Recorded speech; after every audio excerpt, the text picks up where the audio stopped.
కీర్తన గ్రంథము 5వ అధ్యాయము 1వ వచనం నుంచి 12వ వచనం వరకు చదువుకుందాం. ప్రభు, నా పలుకులు ఆలింపుము, నా నిట్టూర్పులు వినుము.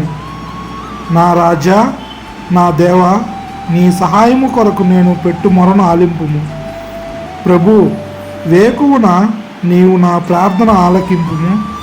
ప్రాంతకాలమున నేను నీకు ప్రార్థనలు అర్పించి వేచి ఉందను.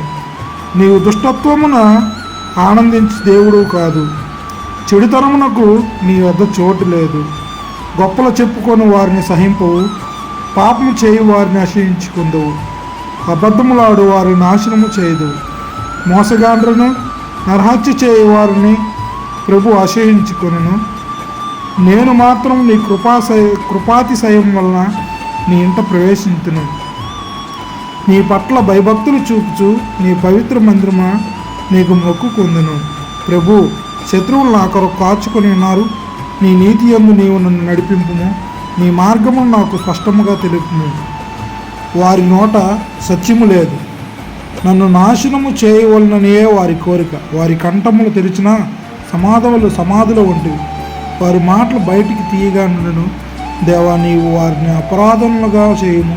వారు తమ తవ్విన గోతులు తామే కూలినట్లు చేయము. వారు బహుపాపములు చేసిరి కనుక నీ మీద తిరగబడిరి కనుక నీ ఎదుటి నుండి వారిని గెంటి వేయము. కానీ నిన్ను ఆశ్రయించిన వారందరూ ఆనందించరు, నిరతనము సంతోషముతో గానము చేయుదురు. వారిని సంరక్షించుము. నీ నామమును ప్రేమించి వారు నిన్ను తలంచుకున్న ప్రమోదము చెందుదు. ప్రభు, నీవు నీతివంతులను దీవించువు. నీ కృప వారిని డాలువలే కాపాడును. ఇది ప్రభు వాక్కు. సర్వేస్తున్న వందనము.